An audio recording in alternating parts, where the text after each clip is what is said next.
Les podcasts du Figaro.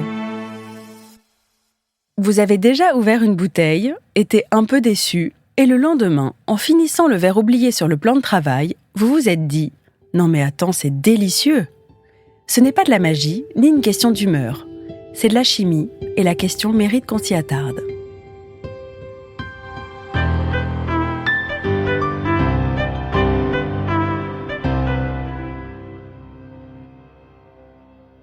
Commençons par la base. Lorsque l'on ouvre une bouteille, le vin entre en contact avec l'oxygène.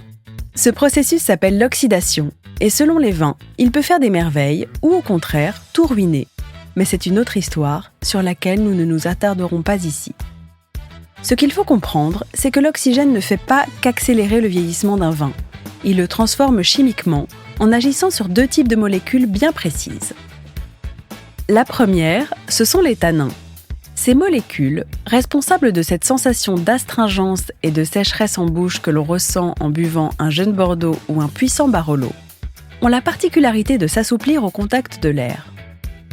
Avec le temps, quelques heures, parfois une nuit entière, les tanins se polymérisent, c'est-à-dire qu'ils s'assemblent en chaînes plus longues, moins agressives pour le palais. Le vin se détend, s'arrondit, à l'image de cet inconnu un peu misanthrope qui aurait besoin d'un peu de temps avant de s'assouplir.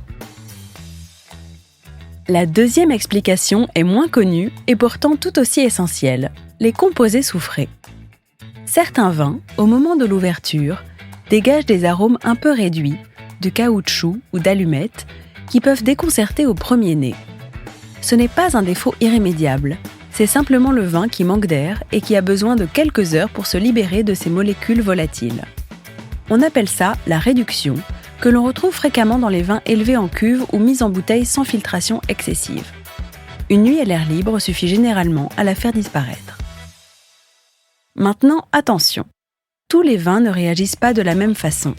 Les grands bénéficiaires de cette magie du lendemain sont en priorité les rouges caractériels, à savoir les Bordeaux, Côtes-du-Rhône, Barolo, Brunello, ainsi que certains vins blancs oxydatifs comme les vins du Jura, qui s'épanouissent magnifiquement sur plusieurs jours une fois ouverts. En revanche, les vins légers et aromatiques, tels que le Sauvignon, Pinot Gris ou les rosés fruités, ont plutôt tendance à perdre de leur fraîcheur au bout d'une nuit passée en cuisine. Leurs arômes primaires, délicats par nature, s'évaporent assez vite au contact de l'air. Alors pour cela, mieux vaut finir la bouteille le soir même ou investir dans une pompe à vide, même si les œnologues débattent encore de leur efficacité réelle. Alors si vous ouvrez une belle bouteille et qu'elle vous semble fermée, trop austère ou simplement décevante, ne la jetez pas. Rebouchez-la et revenez à pas feutrer la regoûter le lendemain. Pas besoin de carafe sophistiquée ni d'un décanteur en cristal. Juste de la patience et un certain goût du risque, qui devraient être les toutes premières vertus du bon buveur.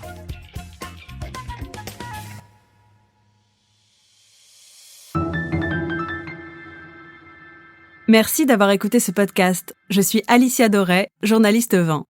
Vous pouvez retrouver Parlons Vin sur Figaro Radio, le site du Figaro et toutes les plateformes d'écoute.